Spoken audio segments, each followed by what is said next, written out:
If you're studying for the bar, a question you're probably asking yourself right now is, how do I write an essay that's going to get me the high enough score that I need to pass the bar exam? It's a great question.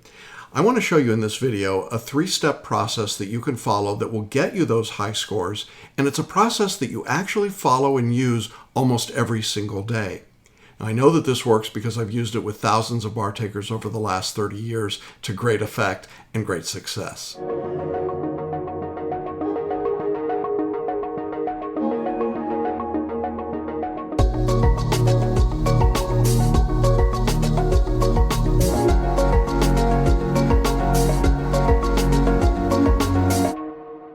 Exam essays is one of the most difficult things for most people to do.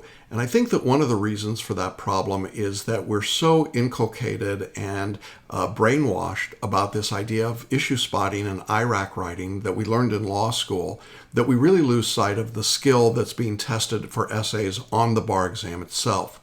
See, the bar exam, as I've said elsewhere, is not an exam that comes at the end of law school. It's not the ultimate law school test. It's actually the first test of your practice life, and it tests a different set of skills. And one of those skills when it comes to essay writing is how to think and write like a lawyer. Now, over the years, I've developed a writing style that we've used for literally thousands of people very successfully, and I want to give you three broad steps in that process that you can apply. But I also was trying to think, how do I explain that in a way that would make sense to you? And it struck me that it's actually very similar to something we all do every day, which is to put a search on Google or maybe to go to Amazon.com to buy something. So I'm going to give you each step and then give you the analogy to what we do online every day, and I hope it'll make sense to you. I think it will. So here's our first step. The first thing to do when you're faced with an essay question is don't try to spot the issues, and instead what you should do is define the conflicts. In other words, what's the dispute between the parties? What are the points of conflict or disagreement between party A and party B and C and so on? Now, what most bar takers do is that they begin with issue spotting, which is this broad level of generality that is very difficult to winnow through and work through. And they get hung up, and they end up picking a lot of things, most of which are not relevant.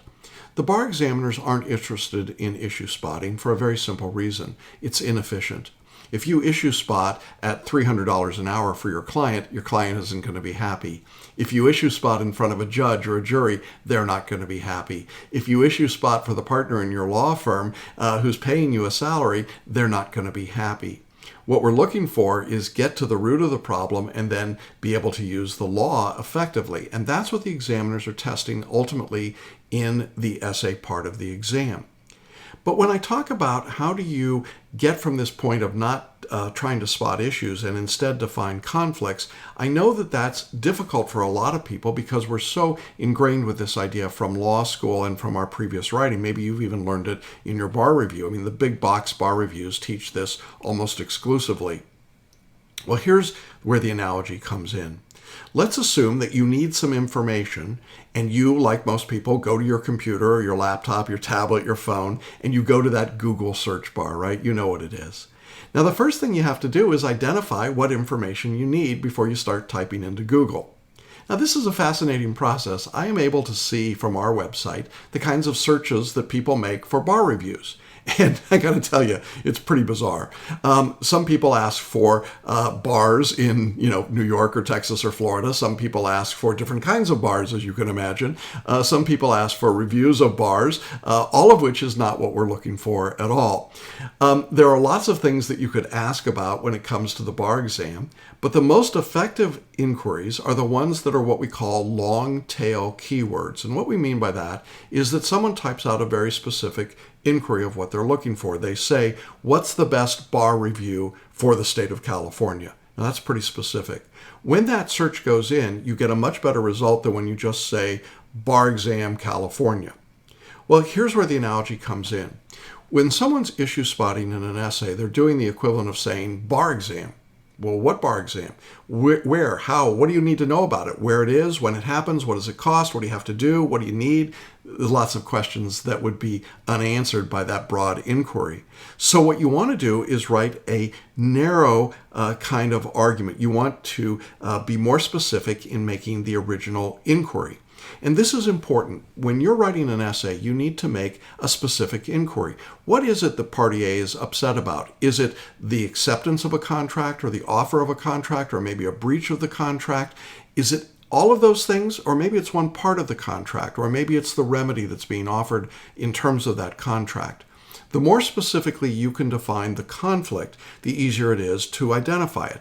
In the same way, when you do a Google search and you notice that when you write a very short, broad search, you get a lot of results, most of which are not valid. And that's also kind of weird. But when you write a more specific search, you get a better targeted result. And the same is true when it comes to writing your essay. So the first thing I think you want to do after you've read a fact pattern is to identify what the conflicts or the disputes are. And you do that by being very specific. What is it that these parties are in disagreement about? And the more specifically you can identify that, the easier it'll be to work with it. If you take the broad concept of contracts, wow, that's a lot of area to cover, isn't it? But if you break it down to the smaller parts of contracts and then smaller subparts beyond that, it gets much easier to work with. So I think that step number one for most people is to avoid the broad generalities and get into as specific a detailed analysis as they can. Now, in our course, we show you how to do that specifically through the use of some techniques of creating disputes and conflict pairs. But the general concept is very simple. Don't be broad and abstract. Be detailed and specific. And if you do that, you're going to be at the conflict or the disagreement or the dispute level. Now, step number two is in writing an essay. After you've defined what the disputes are in the problem, you want to be able to write into your essay the actual arguments that are being made on both sides of the dispute. Remember, if it's not in dispute, it's not worth writing about. It's not a case or a controversy. And so by definition, every dispute that you see in a fact pattern probably has some value to the examiners. Your task as an applicant is to identify the arguments that party A would make in their behalf and the arguments that party B would make on their behalf. And a lot of times what I find is that bar applicants skip this step altogether. They issue spot, they forget about making arguments, and then they try to either apply a rule or just recite a rule. Without the context of an argument, none of that really matters very much, and it doesn't demonstrate to the examiner, to the reader, that you understand how the law is actually being used. It's the ability to meld the law with the argument. But if you never articulate the argument, you're in trouble. Now, there's an analogy in our Google search term as well. Let's say that we've identified a long stretch of material. We say, I want to know about bar exams in California. Well, now the next step in that search is to begin to narrow the parameters. I want to know about bar exams in California that are online courses for 2019. Or I want to know the best bar review course when it comes to essay writing for California based on the last few years. Or I want to know the bar exam that's got the highest success rate in California for the last 30 years. By the way, that's us. I want to know more specifics. I want to narrow the parameters. And in narrowing the parameters, what you're doing in a search is that you're beginning to take that broad search result and begin to make it a little more specific. What is it you want to know? What are your costs? What are your prices? What kind of course offerings do you have? What's the format? All of those are ways to narrow the parameters of the search that you get from Google. You get a lot of information. If that's hard to imagine, use the example of Amazon.com. You go to Amazon and you say, I need a shirt. And Amazon says, well, what kind of a shirt? A men's shirt, a women's shirt? What color? Do you want long sleeves or short sleeves? Do you want button up or crew? And the list goes on and on and on. You're identifying and narrowing the parameters of what you're looking for. The narrowing of parameters is the second step in articulating arguments. It's the way that we really say to the reader, here's how we're taking this broad problem of the conflict and we're beginning to define it. What's important to us here? What's important to the first party and the second party? And we want to do that progressively throughout the answer. Now, again, there's a way to organize an answer that makes all this come together better, and it's part of what we teach our students. But the concept is very straightforward. Once you've done step one and defined the conflict, the second step is think of the argument, make the argument. Now, sometimes people will say to me, well, I can't imagine what the arguments are. And that's exactly what goes on. You imagine the arguments. Imagine that you were in a courtroom. What would party A's lawyer be saying? What would party B's attorney say in response? And if that's too hard for you, if you don't like to see the world in litigious terms, and what are you doing as a lawyer, then you could at least think of it as mediation. What's our position for party one and position for party two? Or we're coming together in a settlement conference. What's the position of one party and the other? Again, remembering that there's always a conflict and multiple conflicts in an essay problem, being able to articulate the arguments is critically important. And when you skip that step, you're really leaving the reader out of a vital step in understanding how you're going to use the law. And without that, I think you're making a big mistake. Now notice that when it comes to IRAC, which is Issue, Rule, Application, Conclusion, there's no argument in there. We never even talk about that. It never comes up. And for some people, this is problematic because they think to themselves that using arguments would mean talking about the facts, and somehow using the facts would be less intellectual. That's not true at all. Arguments are built on facts, but they're also melded with the law, as we'll see in a moment. And so you need to use both of them, but you construct the argument from the facts that exist and that are given to you in the fact pattern. That's why it's there. It's not a law pattern, it's a fact pattern. Go ahead and use it that way. I think it's the same idea as going to that search bar and saying, well, I've got a whole bunch of search results, but now I need to narrow that down. There's 10,000 results here. I want to look at just the first 2 pages, and I want to look for specific information. So I might redefine my search. I might narrow it down. I might put some limiting terms or some additional terms in that would help me find the particular information or the particular item if I'm on Amazon that I'm looking for. So that's our second step. So far it's pretty simple. Define the conflicts as step 1, articulate the arguments as step 2. Then we come to step 3, which is an amazing step. You now want to ask yourself in writing the essay, having made the argument, what would the law have to be or say in order to support this argument? Let me say that again. What would the law have to be or say in order to support this argument? Now, why is that so critical? Well, you see, if you just define the conflict and you make the argument, but you never articulate the law, the rule, then the examiners are left hanging. I don't know how you got there. I'm not sure what that meant to you. I don't know why that was important. Is it something you just pulled out of thin air? It's the ability to articulate the law that shows that you really understand the law, that you're ready to be a member of the profession. And so it's important that you do that. But here's where people get hung up. If you've been doing issue, rule, application, conclusion, the rule piece that you've been learning has been abstract, hasn't it? It's been just, here's a memorized rule. You've created flashcards, or you've done mnemonics, or you've spent hours and hours cramming and trying to memorize. The reality, however, as you've undoubtedly discovered, is that you can't memorize as much material as is put in front of you. So inevitably, you end up feeling out of sync or unable to do everything that's required. It doesn't have to be that way, however. It's not necessary to memorize the law. You can paraphrase the law by doing the equivalent of what we would say of sorting results. And here's what I mean. Let's go back to our example of a Google search again. Now remember, we identified our need, we wrote a long query, and then we narrowed the parameters. We got more detail. Now in our search process, what we want to do is sort the results. What's most relevant to the particular question that we're trying to ask? If I want to know cost of a bar review company, then that's going to be the most relevant factor for me as I search the results. If I want to know location of the course or format of the course, that becomes most significant, and I sort my results based on those parameters and those ideas. Sorting results helps us take this narrower group that we had of the searches and put them in order. What's most important, next important, and so on. But we had to know what we were looking for in the first place, didn't we?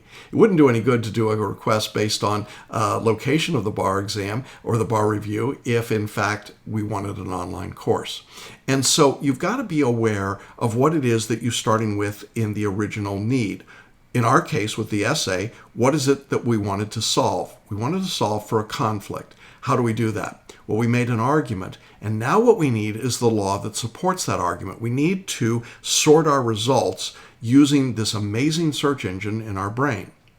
Now, when you do that search of results online, you are letting the internet, Google or Amazon or whomever, sort for you. And sometimes people say, well, when I'm doing an essay, I just don't know how I'm going to remember all of it. And I say to them, if you're on Amazon and you're searching for a shirt, do you actually go physically inspect the warehouse at Amazon before you order the shirt?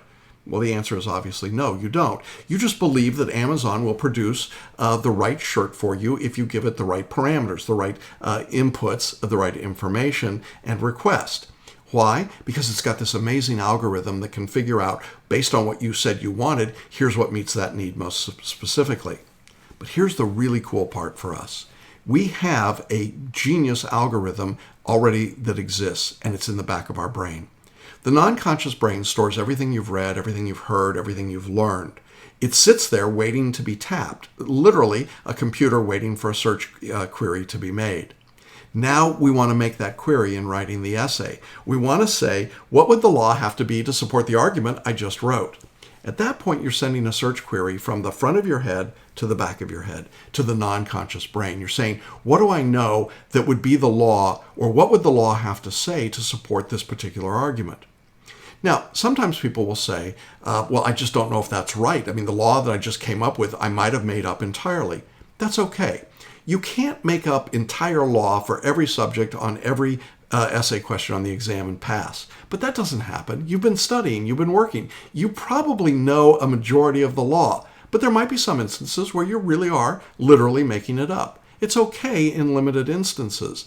The point I want to make is you don't have to give up and say, well, I don't know the law exactly, so I don't write about it at all. And I see far too many essays that come to me from students coming from big box bar reviews where they got into just that position. They didn't know the rule exactly, so they didn't write about it at all. Now, here's another interesting thing. You can hedge your results when you're doing this recall of the law. Remember, I said there's two sides to the dispute, a part A and a part B. Well, party A makes their argument, and you say to yourself, what would the law have to be to support that argument? Put that rule of law into your answer. Then go to the other party, party B, and ask the same question. What would the law have to be to support their argument or their conclusion or their result? And then write that rule of law in. Now what you've done essentially is to create a parameter from party A to party B. Somewhere in between those two, or maybe right on the edge, is probably the real law. And that's the great part of this search engine in our brain. It brings us that information. Now, when I challenge my students to do that technique, to try it, and then to check the results after they're done with their essay, most of the time what I hear is, oh my God, I can't believe it. I was almost word for word on what the law was. Now, a lot of those students in our course use photo reading and some other techniques that we teach. But even if you're not a photo reader or you're not using all of the techniques that we would have in our course, you can get very close to the actual rules simply by asking the right questions. You see, I think what happens to most bar takers is that they stop asking the right questions. They are so lobotomized by the process of IRAC writing that they stop thinking entirely, and that's a prescription for a failing result. When you get your sort results in a query in Google or an Amazon search for a product, you sort them, don't you? You go through and you say, well, I like that one, I don't like that one. Oh, I like that style shirt or that manufacturer, but I don't like that one. You sort through it. You use your common sense. You ask more questions. Hey, I thought I wanted a polo shirt, but I really don't want it. I want something different. And as you make those requests on the computer, the internet, the algorithm gives you back more results. The same thing is true when you're writing. You ask your non-conscious brain, I need more information about this argument or this position, and it will produce that for you. I think if you could learn to use your non-conscious brain, what I would think of as the amazing search engine that's in your brain, you'd be very pleasantly surprised at the results. In fact, the way that we teach our students to write is to rely more on their non-conscious brain and less on their conscious brain. The result of that is that scores go up dramatically, and people who fail the exam many times, maybe more than 20 times, as we've had some of our past students express in interviews, suddenly pass, and their scores go way up. Why did that happen? Did they get smarter? Well, not really. They were always smart. They just weren't asking the right questions. You know, if I ask the wrong question on Google, I won't get the right answer. If I search for the wrong product on Amazon, I won't find the right product. It just doesn't work that way. You have to ask questions that will get you to the result that you need. The same thing is true here, and the key question is always, what would the law have to be? Now, if you'd like to know more about how all of this comes together, how to write essays, how to do this technique, and how to employ it time after time in any jurisdiction, I invite you to contact me. There's a link in the notes here, and I'd love to talk with you more about the process and explain how we show our students at Celebration Bar Review how to use this particular technique. But I really encourage you to do just those 3 simple steps. Define the conflicts, articulate the arguments, and then ask the critical question. If you do that, you're going to get results that you can use on the bar exam every single time.